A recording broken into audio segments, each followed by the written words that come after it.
Hello and welcome back everybody to the Foodbuild factory, where this time around we're going to take a look at the Cagefighter. This is the guy you can see on screen right now. As you can tell, we're pretty heavily armored in mostly heavy leather armor, and we're using a heating coil power fist. More specifically a vampire swing speed one. And the reason for this is, well, as most of you are probably aware at the moment, with patch 22 and the damage changes, Unarmed took a surprisingly hard hit. Well, I mean, to be fair, it wasn't that surprising because it was already known because it was on the PTS servers. But nevertheless, I was inclined to firstly focus on the weapon classes and build classes that were hit the hardest. So first thing I did was I was taking a look at the rifleman character, and this time around we're going to take a look at Unarmed. So first thing first, Unarmed isn't in the same state as it was, and currently there's no way to recreate the power of the Unarmed build before the patch. Meaning that before the patch, Unarmed weapons were basically the hardest hitting weapons in the game. So if you applied all the right buffs and stacked them correctly, it was able to dish out enormous amounts of damage. So you probably seen videos like Tears and Captain Noob's video where they take down Earl in under a second and stuff, and that was all possible due to Unarmed being so powerful. So arguably Bethesda went a bit far with their nerf in terms of unarmed weapons, as they are, well, from all I've heard so far, the best damage people get out of their weapons is like something like 300 out of bloodied weapons. Well, I mean, obviously with sneak attacks and power attacks and all the right buffs, they actually do more damage, but it's really far less than they were used to. So stealth unarmed with high hitting attacks isn't the go-to approach anymore when it comes to unarmed weapons, in my opinion. And what I did is I thought about the strength of unarmed if you don't take into account their high damage, which they don't have anymore. So what I came up with was that Unarmed has really fast attack speed, as you can see here, especially with a swing speed version and martial artist on, and therefore vampires works fairly well for them. So obviously vampires is still the best if you're using like heavy weapons with a lot of ammo capacity, and you will never get as much healing out of the vampire's effect with any melee or unarmed weapon as you would with a minigun, let's say. But that doesn't matter because our whole build is designed to be a tank, as tanky as possible, in my opinion. Like, you could do a bit more, things like dodgy aren't involved here, but it's a very tanky build. And obviously you do have enemies that chew through your health, like you saw earlier with the Gutsies that have the ballistic ammo. Those guys are crazy strong and chew through your health, but in most situations where you are crowded, you will do fine with this character. As you could see here, you can get staggered, and that's a bit annoying, but overall that's not a problem. You can heal it off pretty easily, and for the most part, if you're dealing with ghouls and such, you won't even lose a lot of HP in the process. So in terms of damage, as you see in the video, when you're going against high level mutants like the level 100s we have nowadays, you obviously not going to one-shot them. So on occasion you do, with some luck and a headshot maybe. But for the most part, you're gonna be needing like 2 to 3 hits, which in all fairness isn't a big problem though, as your swing speed is so high that you can get those hits in very easily. So that's not a problem, and more so it's not a problem because you're healing a lot of damage, so you can tank quite a lot. You're having fairly low HP, especially for a unarmed or a melee character. They usually tend to have a lot of AP. And obviously, where your weaknesses are is, well, you will see it if we don't get the Scorch Beast to land. It's basically over unless we're using Enforcer and the shotgun or something. But tanks like Sheep Squatches and such, well, you really feel like it's the lack of damage. Like it's taking a long time. It really can be a chore. It feels grindy. But those occasions are relatively rare, and I implemented some perks so that we can make very effective use of perks, not perks, of chems, including alcohol. And furthermore, we do have the legendary perk equipped that occasionally gives us this legendary chem, like I think it's called Super Chem Mark 1 or something. I only have rank 1 of it, so I get very few, but it should be enough to use it whenever you're getting into a bigger fight. You're at high health, so taking a Psycho buff doesn't mess with your HP bar in terms of adrenal reaction and nerd rage and such, as you would probably know from your bloodied unarmed builds. So you can fully utilize Psycho buff without any notable downside, and overall it feels very nice to play this character. And I think at least until maybe Bethesda is going to change something about unarmed characters, this approach is still something for people who still want to go for unarmed if they feel like they can open up to a new playstyle. Like, obviously it's completely different from what you've known so far in terms of unarmed playstyle. Like, usually you would go for the stealth approach and one-shot everything. I mean, it was possible to not use stealth simply because you had that much damage that you could take out any enemy, but yeah, those times are over and it's time to adjust, I'd say. But overall, I think it's a good choice to do this character. Like, it feels very nice. It's pretty simple to put together. A lot of perks obviously aren't that different from bloodied perks, I'd say. So you do have some things like... No, well, wait a second, I dropped that out. I thought about using Serendipity, but I changed it to use Class Freak instead. One other thing to note here, I don't have the Talents mutation at the moment because I couldn't find a vendor that crafts it, and I felt like we're doing well enough to showcase the build. So keep that in mind. You can squeeze out another few % of damage with the Talents mutation. It should obviously help quite a bit. So what else is there to say about the build? I do quite like the aesthetics. It's this pitch black armor with the Quack Surgeon hood or mask, Quack mask I think it's called. You're really bringing home the Cagefighter vibe, especially with the spiked arm. It's a really cool aesthetic, and yeah, you can basically do every single mission in the game. Like, I tried my luck with the daily ops earlier. It went quite well. I reached the first rank. Fortunately, I didn't get a good reward. But as you're probably aware, the daily ops aren't about killing a lot of enemies anyway, so it's more about tanking and getting the job done.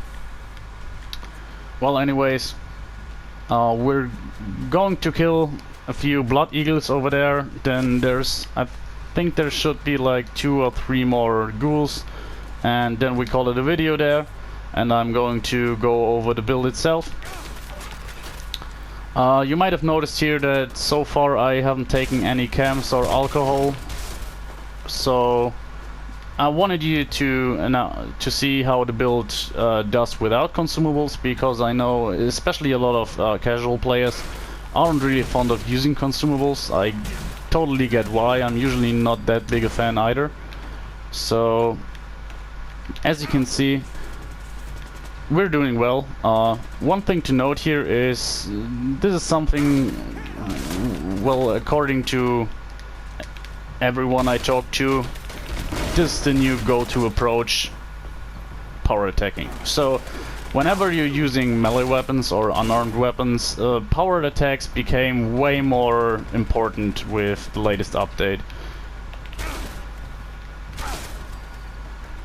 Furthermore, with the power fist, the power attacks do feel quite satisfying, simply because you're doing this crazy uppercut. Alright, I'm sorry by the way if the gameplay is a bit hard to follow as I'm jumping around all the time. Also, you can see what's quite nice here. I do have the explosive palm legendary effect. It's currently at rank 3, so at 2, so it doesn't proc all that often. But what it does is, on occasion... Alright, yeah, I figured. Yeah, that was stupid. I was dying because I figured I had to take on that turret and fell to my death. Anyways, what I was about to say is that I do have the explosive palm mutation, which occasionally leads to an explosion when you're hitting an enemy. And although the damage isn't all that impressive, gotta say, it's quite nice, especially if you're taking on ghouls at the golf course, for example. You can really feel the damage that you're causing to crowds. Like, basically what it's doing is that all the ghouls that are standing around will only need one hit from you to kill instead of 2, so that's something nice. I guess it's pretty great probably if you're using it at a higher rank, because it procs more often.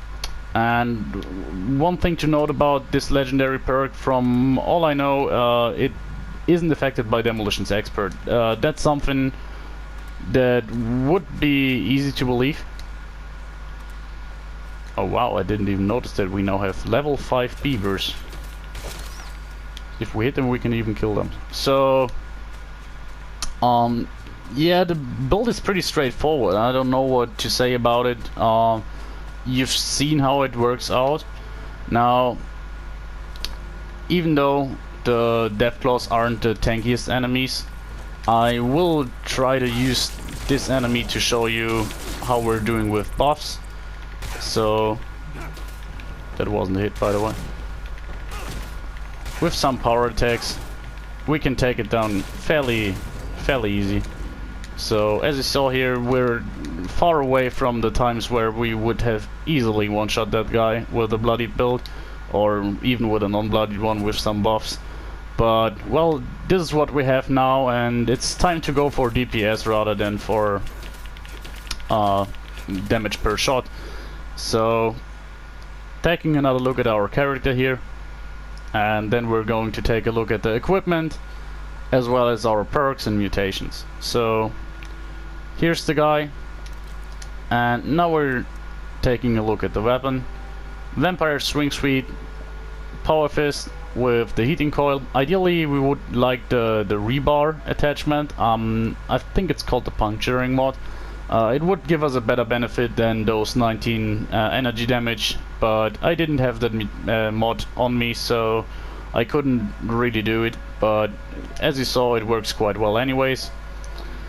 As for our equipment, we have 2 pieces of Vanguard. As you can see here, one is with Sneak, which we don't use, and Endurance, which is nice for a bit more sprinting, but that's about it.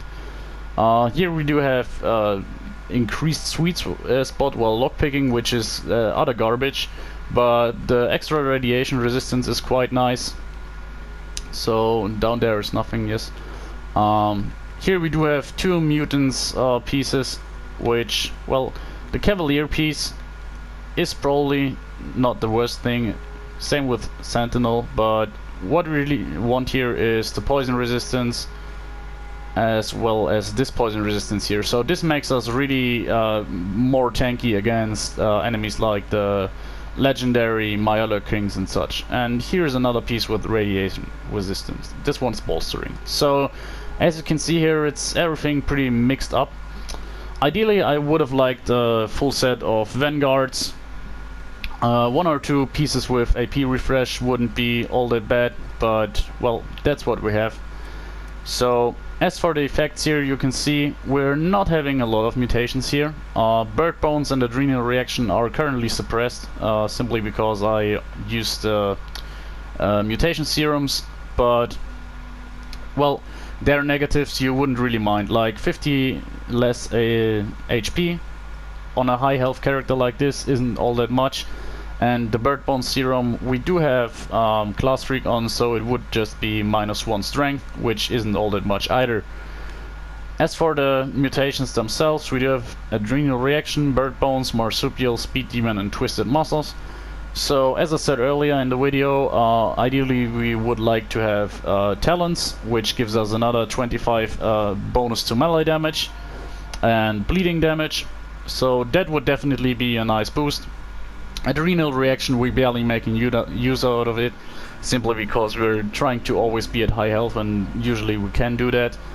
Marsupial, Bird Bones, Speed Demon. Well, Speed Demon, I can say a lot of people don't use it when they're not using guns, but the simple fact that you can run faster and sneak faster is worth it in my opinion. So onto the build itself. We do have maxed out strength, traveling pharmacy, iron fist, blocker, incisor and martial artist. So what I've seen with this patch is that armor penetration is worth more than ever. So even though I didn't use incisor on the last few melee builds I did, because a high damage was basically making incisor redundant. But nowadays it really pushes us a bit further in terms of damage output. Martial Artist, well, self-explanatory, we're already using a swing speed version, so even more swing speed is always nice to have. Blocker, this one's for our tankiness, reducing damage input from melee enemies. And Traveling Pharmacy, feel free to pick whatever you like here. Onto Perception, well, arguably what we could have done is use 1 rank of Glow Sight, but well, we don't have that, so here's nothing we really need, honestly. I'd say go for 1 rank of Glow Sight, that's probably the best bet. Endurance, we want a lot of endurance. It's generally regarded not so high, but on a tank character I do feel like 12 endurance is nice, especially Life Giver. Adamantium Skeleton, this one is mandatory in my opinion, as is Fireproof. Well, and Chem Fiend is not necessary, but it's quite nice if we're taking the Superchem, the Superchem Mark 1 I think it's called. It lasts us I think 8 or 10 minutes, which is significant. It gives us 30% extra damage and 25 extra damage resistance.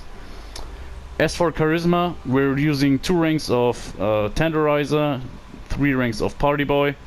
So Party Boy, this one, so in general Charisma you could use Lone Wanderer, it would be a nice pick. But I went for Party Boy simply to give us the extra damage we could need. So chucking a whiskey gives us 6 extra strength, which is significant enough to notice in damage output. And Tenderizer, I'm not quite sure yet if after the patch Tenderizer is all that much worth it, but we do have a significant swing speed, so we do make use out of it, and therefore I went for it. Onto Intelligence, we do have 2 ranks of First Aid. We tend to try getting our health back with our Vampire's weapon, but as we're getting lower on health, sometimes we do need a stim pack, and this just makes sure that we're always getting back to full health with 1 stim pack. Makeshift Warrior, well, as with the latest patch, I feel like weapons break faster, so does armor, and therefore I use Makeshift Warrior. Agility, we do have 2 ranks of Action Boy, 3 ranks of Through Hiker, and 3 ranks of White Knight.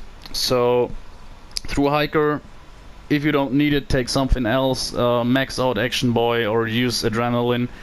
I just wanted to use it simply because I tend to have a lot of Nuka-Cola and stuff on this character. White Knight, usually I don't really use it and just swap it in when I repair my stuff, but given that, as I said, armor and weapon seem to take more damage after the patch, and also we're always in danger and getting hit all the time, I think White Knight is a good choice on this character. And 2 ranks of Action Boy are more or less enough. Like, obviously more action point refresh is always nice if you can make room for it, but more than that wasn't necessary here. And as for luck, we do have rank 3 of Bloody Mess, rank 2 of Starched Jeans, and rank 3 of Class Freak, simply because we don't want to get debuffs to our strength, at least as few as possible. And therefore this was my choice for luck. Well, overall, I feel like this character is powerful. Like, obviously if you're taking on boss enemies, you're not going to win the fight alone or in the fastest way, but you can easily excuse me, you can easily take down every enemy in the game simply because you can tank their attacks for a long time. So, thank you for your time. Today's a busy day. This is already the 2nd video I put out today, and maybe I'm even getting out another one. I'm not quite sure yet, but well, that was it.